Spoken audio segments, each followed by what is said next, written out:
প্রিয় মৎস্য খামারি বন্ধুরা, স্ক্রিনে যে ভিডিওটি লক্ষ্য করছেন এগুলো হচ্ছে ব্ল্যাক কার্প মাছ। ব্ল্যাক কার্প মাছের পোনা 6 থেকে 7 ইঞ্চি সাইজের। এই সমস্ত ব্ল্যাক কার্প মাছ আপনারা আমাদের কাছ থেকে সংগ্রহ করতে পারেন।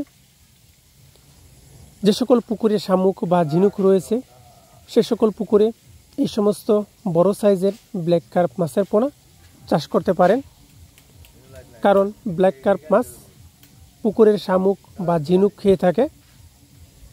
চাষ করতে আগ্রহীরা আমাদের স্ক্রিনে দেওয়া নাম্বারে কল করে অর্ডার করতে পারেন। আমরা এই সমস্ত বড় সাইজের ব্ল্যাক কার্প মাছের পোনা সমগ্র বাংলাদেশে যত্ন সহকারে হোম ডেলিভারি দিয়ে থাকি। চাষ করতে আগ্রহীগণ যোগাযোগ করুন।